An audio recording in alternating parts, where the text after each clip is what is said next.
Existe algo que você está fazendo neste exato momento que está sabotando completamente a forma como as pessoas te veem. E o pior de tudo é que você nem percebe que está fazendo isso. E se eu te dissesse que você está sendo completamente ignorado em reuniões importantes, que as suas ideias estão sendo descartadas antes mesmo de você terminar de falar, que as pessoas simplesmente não te levam a sério por conta de alguns fatores que você desconhece? Por que que algumas pessoas entram em qualquer ambiente e imediatamente comandam o respeito, enquanto você fica invisível? A resposta é mais simples do que você imagina. E hoje eu vou te mostrar os 6 erros mais devastadores que você provavelmente está cometendo e que estão destruindo a sua credibilidade. Se você corrigir apenas esses 6 pontos, a sua vida social e profissional vão dar uma guinada completa.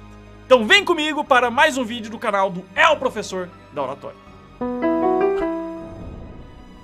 O primeiro erro é algo que destrói sua credibilidade antes mesmo de você abrir a boca, que é a linguagem corporal de fuga. Como você fica com os ombros caídos, evitando contato visual, cruza os braços, fica virando o corpo de um lado para outro durante uma conversa, você está enviando sinais poderosos de insegurança e desconforto. Pense naquela pessoa que você conhece que sempre parece estar tentando se esconder quando está falando. Ela olha pro chão, ela se encolhe, faz gestos pequenos, contidos. Mesmo que ela tenha ideias brilhantes, as pessoas automaticamente assumem que ela não tem confiança no que está dizendo. E esse é um mecanismo inconsciente. Por outro lado, observe como existem pessoas que naturalmente comandam respeito. Elas mantêm o peito aberto, os ombros firmes, fazem contato visual direto, ocupam espaço ao redor delas de forma natural. E essa postura comunica o quê? Autoconfiança, autoridade, sem que elas precisem dizer uma palavra sequer. Isso tem uma explicação. O nosso cérebro primitivo ainda funciona como se estivéssemos na selva, onde sinais de fraqueza física significam vulnerabilidade. Quando você demonstra linguagem corporal de fuga, você ativa esses instintos primitivos nas outras pessoas, fazendo com que elas inconscientemente te vejam como alguém em posição inferior. A correção é simples, mas requer uma prática consciente. Você precisa treinar 4 posições básicas: peito aberto, ombros alinhados, cabeça erguida e contato visual consistente. Pratique esses elementos separadamente até eles se tornarem automáticos. Comece fazendo isso em conversas cotidianas, depois aplique em situações mais importantes. O segundo erro é devastador e acontece principalmente quando você enche a sua fala de palavras de hesitação. Toda vez que você diz né, tipo, assim, sabe, você está comunicando incerteza sobre o que você está falando. E a gente já abordou isso em vários vídeos aqui no canal. Vou deixar o link de um vídeo de como perder vícios de linguagem. É como se você estivesse pedindo permissão para continuar falando. Imagine um médico te explicando um diagnóstico. Então, é que, tipo assim, né, é uma infecção que, sabe, né, tipo, tem que ser tratada. Para com essa porra aí! Mesmo que o diagnóstico esteja correto, você automaticamente questionaria a competência desse profissional. Rapaz, é isso mesmo. Rapaz, tá certo isso? A forma hesitante de falar mina completamente a autoridade da mensagem. Agora pense em como você se sente quando ouve alguém falar de forma clara, pausada, segura, sem hesitação, com convicção, de forma categórica. Mesmo que o conteúdo seja simples, essa pessoa parece mais confiável, mais inteligente, mais digna de atenção. A diferença está puramente na forma de se expressar, não no conhecimento em si. O como falar é tão importante como o que falar. E o problema das palavras de hesitação é que elas se tornam vícios inconscientes. Você provavelmente nem percebe quantas vezes fala essas palavras durante uma conversa. Quando alguém me faz uma pergunta, numa palestra, uma mentoria, geralmente sai vícios de linguagem e hesitações. E ela faz uma pergunta que não tem a ver com isso. E eu devolvo assim: tá, mas antes de eu responder essa sua pergunta, você sente que tem algum tipo de vício na sua comunicação? A pessoa fala assim: rapaz, não tenho não. Aí eu falo: então você vai reassistir a gravação e vai contar quantos você falou. Realmente a gente não percebe, porque isso surge automaticamente sempre que o seu cérebro precisa de tempo para processar o que vem a seguir. A solução não é falar mais rápido, e sim aprender a usar as pausas conscientes. Quando você não souber exatamente o que dizer, ao invés de preencher o silêncio com uma hesitação, simplesmente pare por um segundo. Essa pausa transmite uma reflexão, um controle, não insegurança. É uma habilidade que grandes oradores dominam perfeitamente e que você irá começar a dominar também. O terceiro erro acontece quando você faz perguntas que todo mundo faz, demonstrando falta de preparação e falta de originalidade. São aquelas perguntas básicas que qualquer pessoa na sua situação faria, mostrando que você não se preparou adequadamente para aquela interação ou simplesmente que você é entediante, mais do mesmo. Quando você encontra alguém importante na sua área profissional, qual a primeira pergunta que vem à sua mente? Provavelmente algo como que você começou na sua carreira? Ou qual conselho você daria para quem está começando? O problema é que essa pessoa provavelmente já respondeu essas mesmas perguntas muitas vezes. Então a resposta será automática e sem energia. Pessoas que se destacam fazem perguntas que demonstram preparação e pensamento crítico.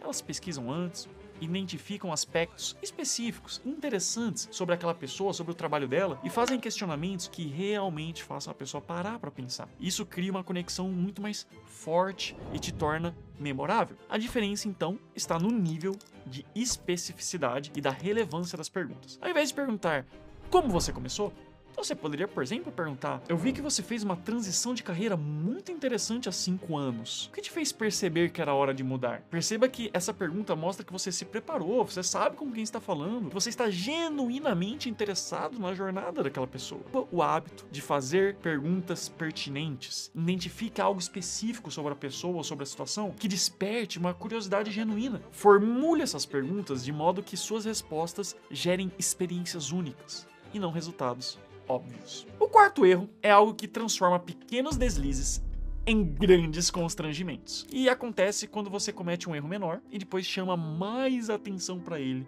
do que ele merecia. É aquele momento em que você fala algo que não soa tão bem e depois fica se desculpando excessivamente ou explicando: não, o que eu realmente quis dizer. Pensa naquela situação em que alguém conta uma piada que não funciona. A pessoa que tem presença social simplesmente continua a conversa naturalmente. Já a pessoa insegura para tudo para explicar a piada, se desculpar pela piada ruim, justificar porque achou que seria engraçado. Adivinha qual comportamento deixa a situação que já é constrangedora ainda pior? Na maioria das vezes, quando você comete um pequeno erro de fala ou gafe social, as pessoas não percebem ou rapidamente esquecem. A gente tem memória curta. Mas quando você para a conversa inteira para chamar atenção para o erro, aí sim todo mundo percebe e todo mundo lembra, e a situação fica ainda mais desconfortável. Existe uma grande diferença entre assumir responsabilidade por erros significativos e que realmente afetam outras pessoas e ficar se desculpando por qualquer imperfeição na sua comunicação. O primeiro demonstra maturidade e responsabilidade. O segundo demonstra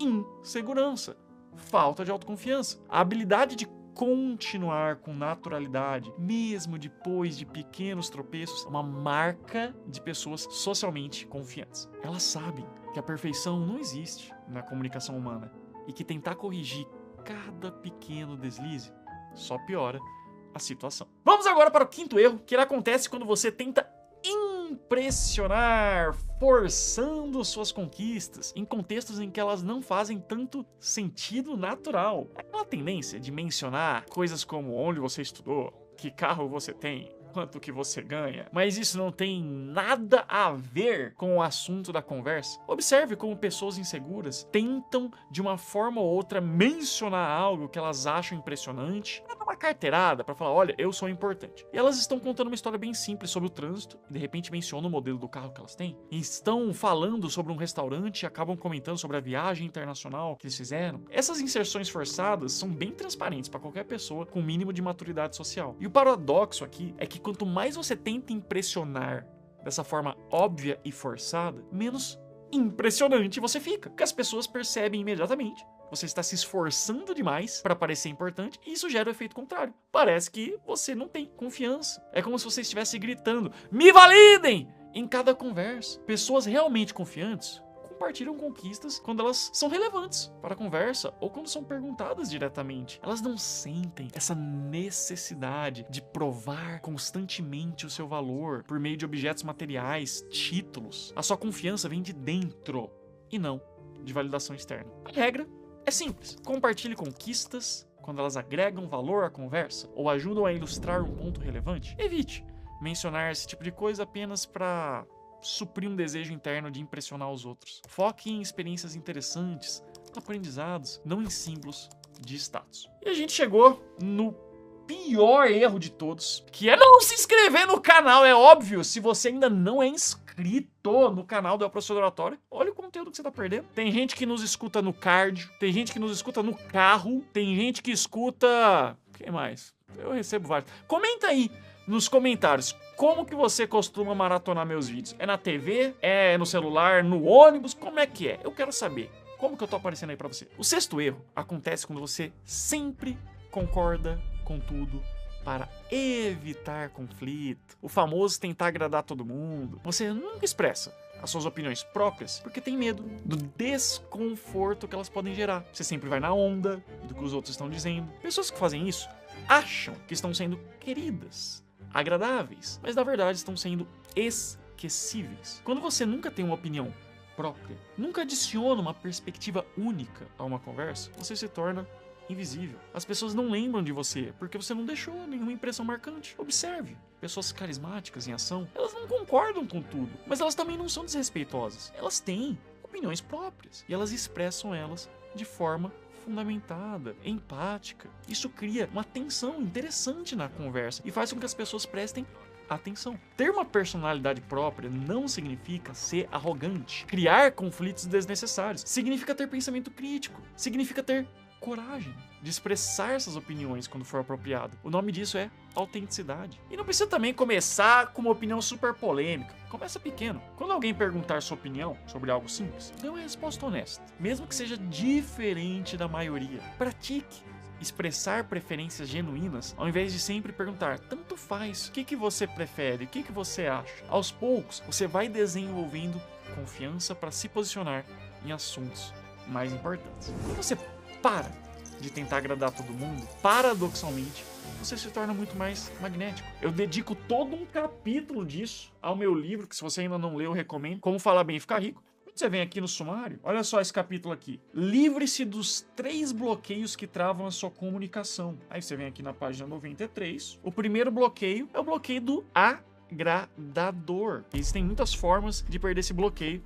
Ó, fica a recomendação de leitura. As pessoas respeitam a autenticidade muito mais do que concordância forçada. É melhor ser lembrado por ter uma personalidade própria do que ser esquecido por não ter personalidade alguma. Se você corrigir esses 6 erros fundamentais, a sua presença social será completamente transformada. As pessoas vão começar a te levar mais a sério. As suas ideias vão ter mais impacto. E você finalmente vai conseguir o respeito e a atenção que merece em qualquer ambiente, seja social, seja profissional.